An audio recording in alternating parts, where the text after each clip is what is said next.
Eu garanto a vocês, está chegando a hora.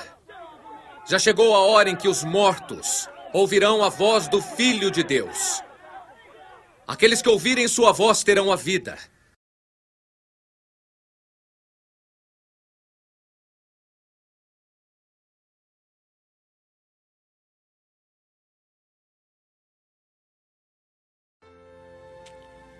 Muito obrigado desde já por estar assistindo a este DVD. Meu nome é Rubens. Há alguns anos venho denunciando as artimanhas dos senhores do mundo, os Illuminati, em relação à população do planeta Terra. Um grupo de 13 famílias que vem dominando já há muito tempo a nossa sociedade e seu interesse é exterminar uma boa parte da população e estabelecer a nova ordem mundial e dar o poder ao que eles chamam de General Supremo e que nós conhecemos como Anticristo. O que me faz aqui estar na sua presença através desse vídeo é para alertar a você também quanto a algumas coisas terríveis que vêm acontecendo.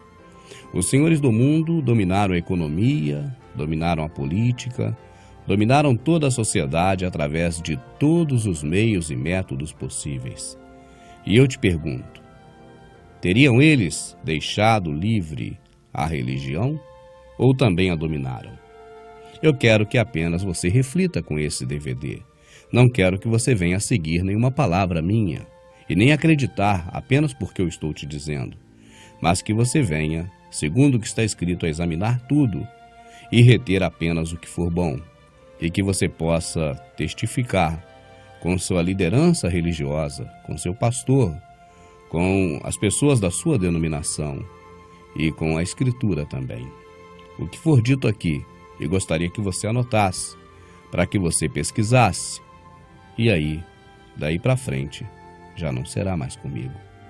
Assim, gostaria que você prestasse muita atenção, porque a duração deste trabalho é muito pequena. Eu não vou tomar muito o seu tempo, mas posso dizer a você que os minutos que você passar aqui diante da minha presença através deste DVD, esses minutos que você está dispensando a mim, não serão jogados fora, se deles, pelo menos alguma coisa você guardar de bom. E eu começo fazendo a você algumas perguntas. Eu gostaria que você pegasse um papel, um lápis ou uma caneta e anotasse essas perguntas. E que você pudesse analisar as perguntas e, se achar por bem, perguntar também à sua liderança religiosa, o seu pastor, as pessoas que estão sobre você na sua igreja, sobre essas perguntas que eu irei fazer e analisar as respostas que serão dadas a você. O meu interesse não é de que você venha fazer parte da minha denominação, porque eu já te adianto que eu não tenho nenhuma. O meu interesse não é ter você como meu membro, porque eu já te adianto, eu não tenho membresia. Eu prego igual Paulo pregava, sem membresia, mas para todos quantos pudessem ouvir. Assim, eu começo fazendo uma pergunta simples. Devemos nós seguir imitando o nosso Salvador Jesus Cristo? Essa é a primeira. A segunda pergunta. Jesus Cristo construiu pelo menos um templo igual a esse que você frequenta? Um templo de tijolo, de cimento ou de pedra? Ao longo dos seus 33 anos de existência, Jesus construiu pelo menos um templo? E aí então a pergunta, se ele não construiu nenhum, por que nós estamos construindo? Autorizados por quem e amando de quem?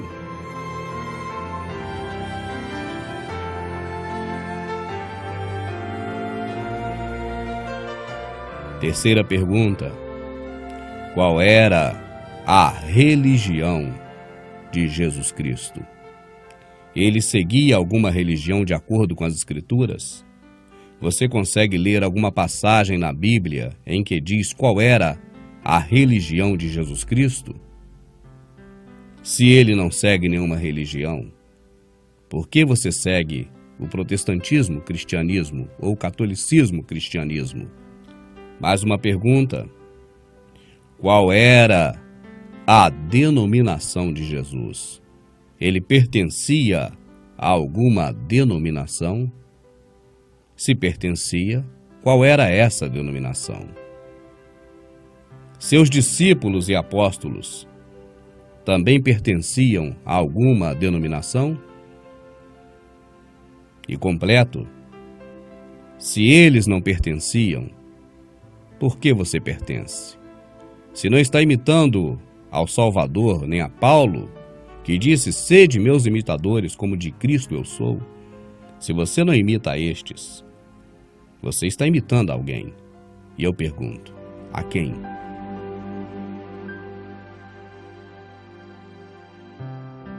O Salvador da nossa alma, o Filho do Criador, Jesus, ele era uma pessoa muito boa, muito bondosa, caridosa, carinhosa, amiga. Por que mesmo assim ele foi odiado por um setor da sociedade daquela época? Por que, sendo Jesus tão bom, algumas pessoas odiaram ele tanto a ponto de matá-lo? E completando a pergunta, quem eram essas pessoas? Era o governo romano? Não, o governo romano lavou as mãos com Pilatos. Não era o governo político da época que era entregue a Roma. Era o povo comum da sociedade? Não, o povo só colaborou quando foi incitado por estes, e a Escritura é bem clara quanto a quem são eles. Mas alguma vez o seu pastor já pregou sobre isso? Ele já pregou para você sobre as pessoas que não gostavam do Salvador, dando detalhes disso? Ou, na verdade, ele sempre disse que um grupo de pessoas queria matar, ou pelo menos a população queria matar o Salvador, sem nunca ter dito exatamente quem eram essas pessoas? Se o seu pastor nunca falou para você quem eram os opositores do Salvador, de Jesus, a pergunta: por que ele nunca pregou isso?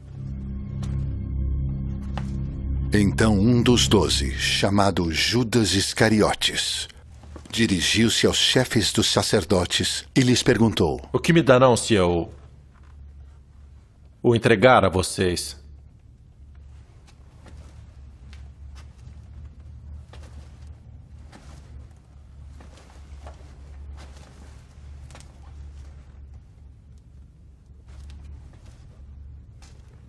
E lhe fixaram o preço, 30 moedas de prata. Judas Iscariotes vendeu o nosso Salvador Jesus Cristo por 30 moedas de prata. Disso todos nós sabemos. Mas se ele vendeu é porque alguém comprou. Pergunta: alguma vez você já ouviu uma pregação específica sobre quem comprou o Salvador a Judas por 30 moedas de prata? Por que será que eles não falaram sobre isso? Mais uma pergunta: você tem certeza que a sua denominação segue a Jesus? Pesquise na internet da forma que você está vendo aqui agora e verá que a Assembleia de Deus e as denominações que saíram da Assembleia de Deus, ou seja, 99% das outras denominações mais novas, saíram exatamente da Assembleia. São filhas da Assembleia. Você repara a definição de quem serve os assembleianos, de acordo não comigo, mas com os sites que estão espalhados pela internet e representam a própria Assembleia de Deus. Você sabia que a Assembleia de Deus e suas filhas, as denominações que saíram dela, seguem a Martinho Lutero na Reforma Protestante contra a Igreja Católica?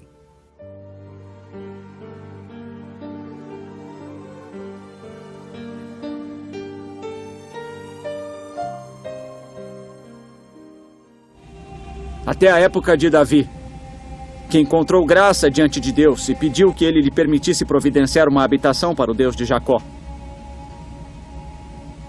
Mas foi Salomão quem lhe construiu a casa.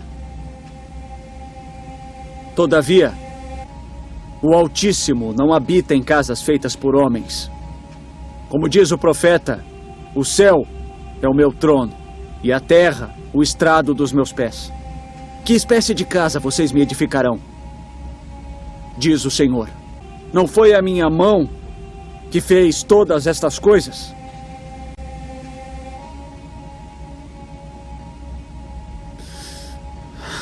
Incircunciso de coração e de ouvidos. Vocês são iguais aos seus antepassados, sempre resistem ao Espírito Santo. Qual dos profetas? Seus antepassados não perseguiram? Mataram aqueles que prediziam a vinda do justo, de quem agora vocês se tornaram traidores e assassinos. Vocês, que receberam a lei por intermédio de anjos, mas não a obedeceram. Ouvindo isso, ficavam furiosos e rangiam os dentes contra ele. Mas eles taparam os ouvidos e, gritando em alta voz, lançaram-se todos juntos contra ele. Arrastaram-no para fora da cidade e começaram a apedrejá-lo.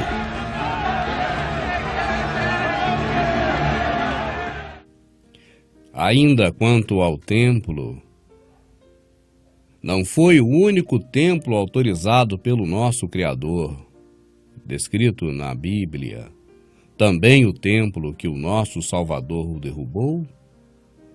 Acaso podemos ler na Bíblia, em outra passagem, que o Criador autorizou fazer outro templo, senão aquele de Salomão?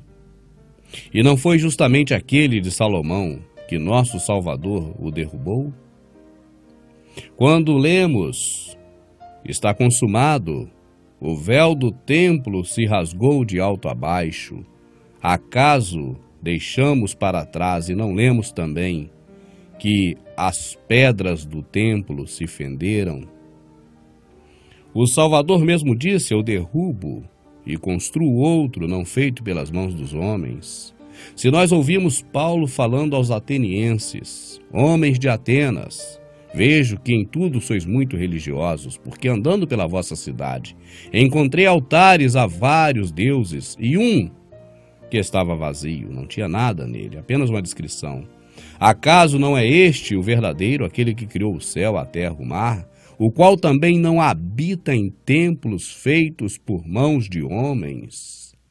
Atenienses, vejo que são muito religiosos em todos os aspectos.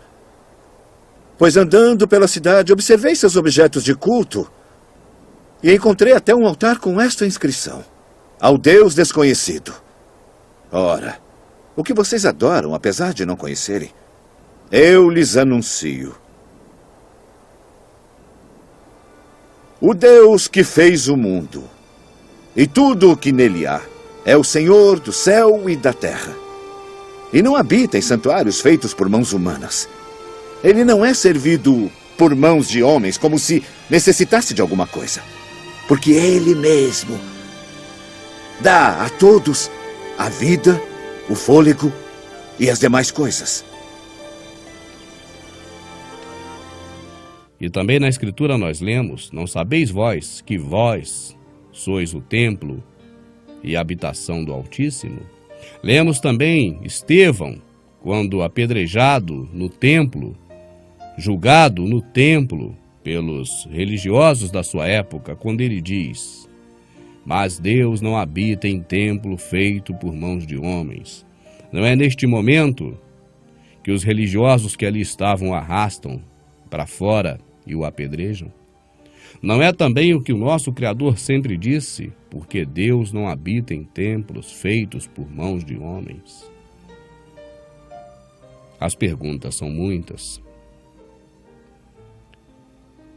As perguntas são muitas. Jesus, em alguma passagem da Bíblia, nos mandou ir a templos?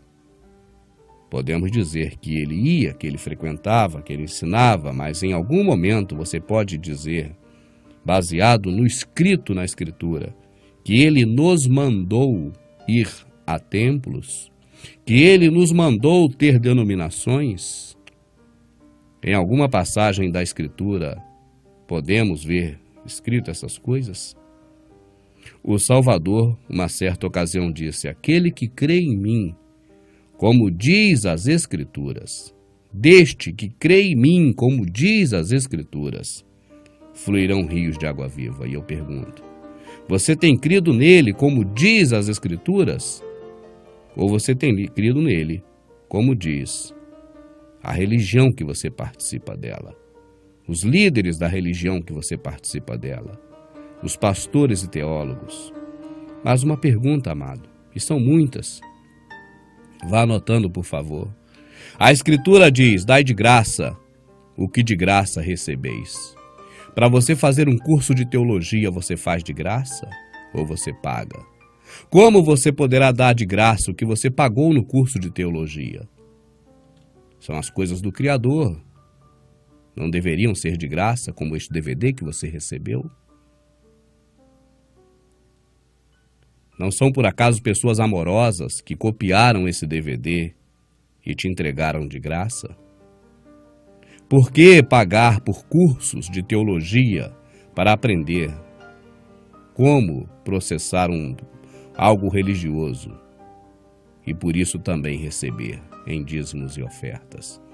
Por falar em dízimos e ofertas, alguma vez o seu pastor já disse para você que Malaquias, o profeta do Criador, corrigia os sacerdotes e a própria Israel, e não a você que é membro de denominação e que é brasileiro?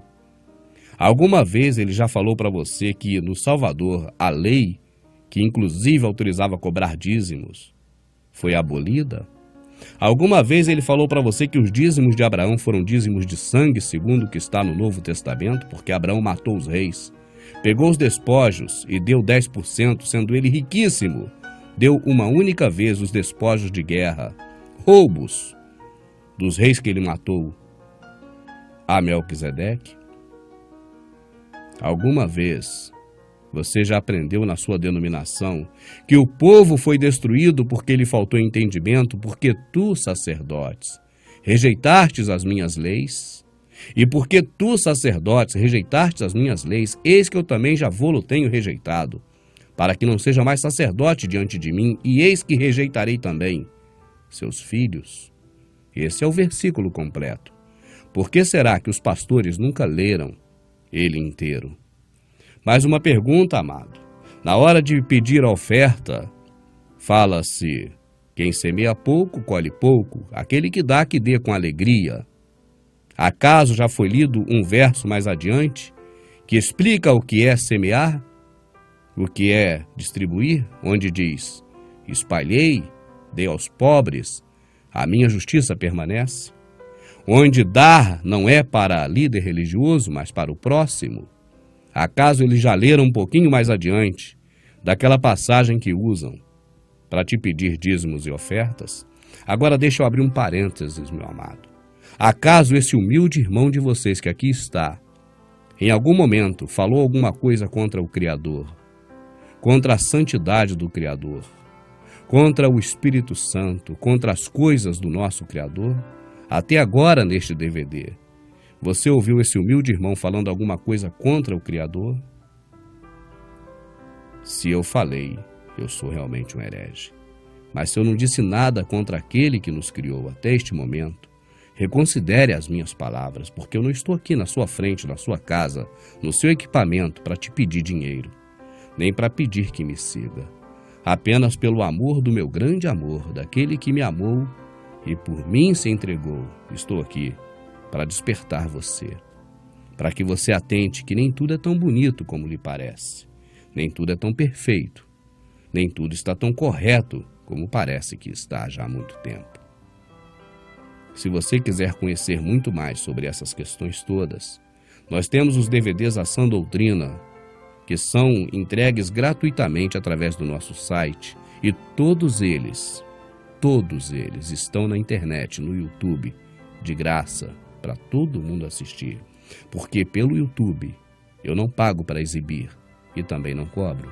As mídias de DVD tenho que comprá-las, e por isso eu envio os DVDs da Sã Doutrina gratuitamente, sempre que alguém compra um outro DVD de informações do Prepare-se no site Verdade Oculta. É a forma que eu tenho para poder enviar. E este próprio DVD que você está assistindo, ele está de graça para download, para que você também possa copiá-lo e distribuir às pessoas que você ama e que você acredita que devem ser despertadas, não para a verdade que nos ensinam, mas para a verdade que está na Escritura.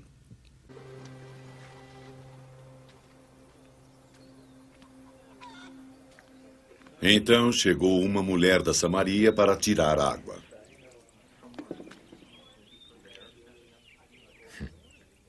Dê-me água para beber.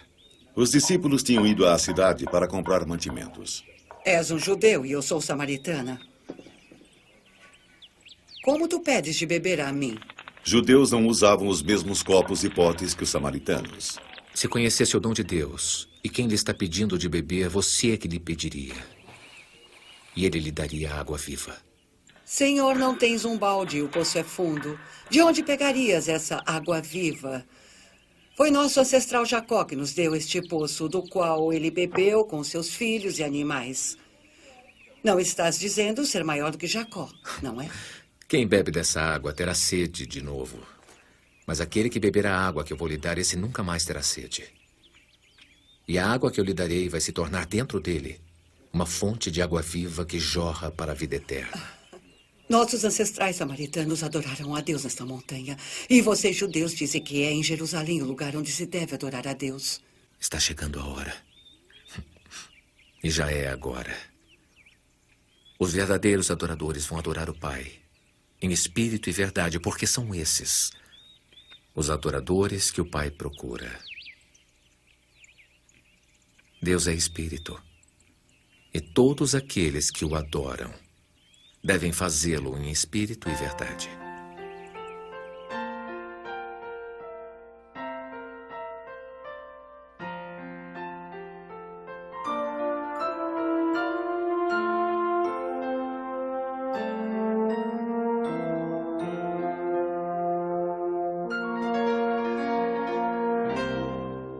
Eu faço mais uma pergunta a você. O ladrão vem senão para roubar, matar e destruir. Eu vim para que tenham vida e a tenham em abundância. Você consegue identificar os personagens desta passagem bíblica?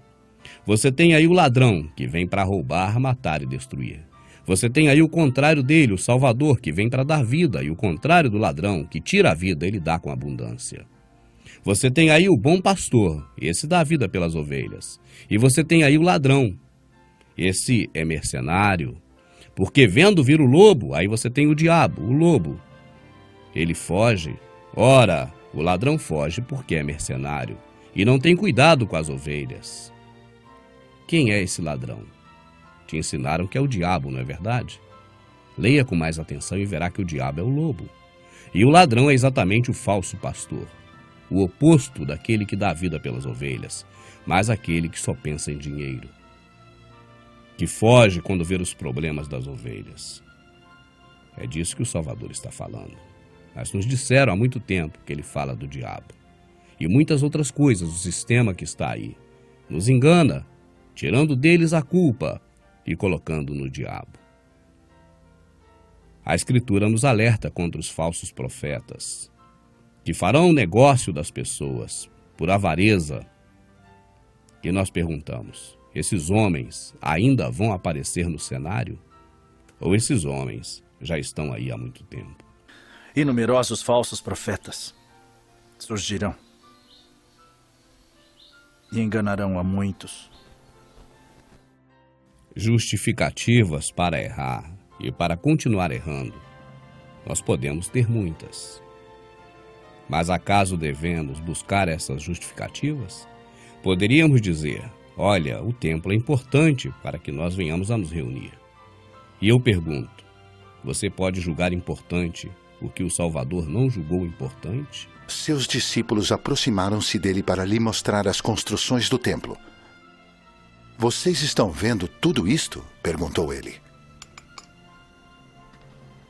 Eu lhes garanto que não ficará aqui pedra sobre pedra.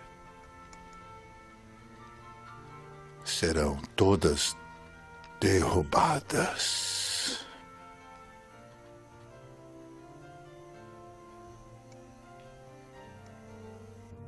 Destruam esse templo. e em 3 dias eu o levantarei. Tu o levantarás em 3 dias. A construção desse templo demorou 46 anos. Reunir no templo? Ah, mas no Novo Testamento, os discípulos reuniam no templo. Eles estiveram no templo pregando até o momento em que Paulo e João converteu 5.000 almas, ou quase 5.000 almas que ali estavam. E tirou aquelas pessoas de dentro do sistema religioso, o mesmo sistema religioso que Paulo largou quando se converteu. Depois daquele dia, que quase 5.000 almas se converteram dentro do templo, os discípulos não puderam mais entrar lá. Foram expulsos do templo, como foi também Estevão, como foi Paulo diversas vezes, como foi o próprio Salvador diversas vezes expulso do templo. E aí eu pergunto, podemos buscar justificar erros? Podemos dizer que é importante o templo para que nós venhamos a nos reunir nele? Baseado em quem você fala isso? Baseado na Bíblia? Onde o Salvador nos ensinou que devemos nos reunir em templo, neste local onde há um altar do qual não pode participar os que servem ao verdadeiro, ao nosso Salvador. Amados, se você quer saber muito mais sobre esses assuntos apenas como análise, para analisar tudo e reter o que for bom, conheça os DVDs da Sã Doutrina. Eu agradeço imensamente a sua atenção. Muito obrigado, que o nosso Salvador, que aprendemos a chamar de Jesus, com o sistema religioso, possa nos abrir a mente cada vez mais.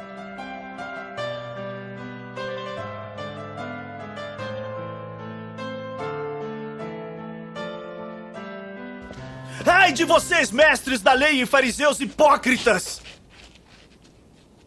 Vocês fecham o reino dos céus diante dos homens. Vocês mesmos não entram, nem deixam entrar aqueles que gostariam de fazê-lo. Ai de vocês, mestres da lei e fariseus hipócritas! Porque percorrem terra e mar para fazer um convertido. E quando conseguem, vocês o tornam 2 vezes mais filho do inferno do que vocês. Ai de vocês, guias cegos! Pois dizem, se alguém jurar pelo santuário, isto nada significa. Mas se alguém jurar pelo ouro do santuário, está obrigado por seu juramento. Cegos insensatos! Que é mais importante? O ouro! Vocês também dizem, se alguém jurar pelo altar, isto nada significa. Mas se alguém jurar pela oferta que está sobre ele, está obrigado por seu juramento. Seus cegos, que é mais importante? A oferta!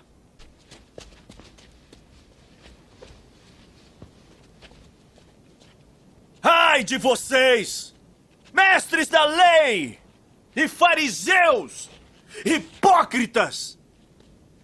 Vocês dão o dízimo da hortelã, do endro e do cominho, mas têm negligenciado os preceitos mais importantes da lei: a justiça, a misericórdia e a fidelidade. Vocês devem praticar essas coisas sem omitir aquelas. Guias cegos! Vocês coam um mosquito e engolem um camelo. Ai de vocês, mestres da lei e fariseus, hipócritas! Vocês limpam o exterior do copo e do prato, mas por dentro eles estão cheios de ganância e cobiça. Fariseu cego! Limpe primeiro o interior do copo e do prato, para que o exterior também fique limpo. Ai de vocês, mestres da lei e fariseus, hipócritas! Vocês são como sepulcros caiados, bonitos por fora, mas por dentro estão cheios de ossos e de todo tipo de imundície. Assim são vocês. Por fora parecem justos ao povo, mas por dentro estão cheios de hipocrisia e maldade.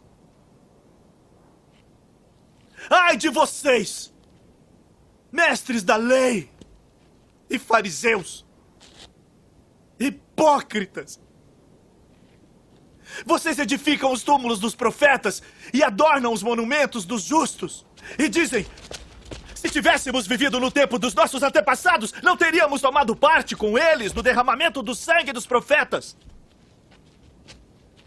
Assim, vocês testemunham contra si mesmos, que são descendentes dos que assassinaram os profetas. Acabem, pois, de encher a medida do pecado dos seus antepassados. Serpentes! Raça de víboras! Como vocês escaparão da condenação ao inferno? A uns vocês matarão e crucificarão. A outros açoitarão nas sinagogas de vocês e perseguirão de cidade em cidade. E assim, sobre vocês recairá todo o sangue justo derramado na terra, desde o sangue do justo Abel até o sangue de Zacarias, filho de Baraquias, a quem vocês assassinaram entre o santuário e o altar.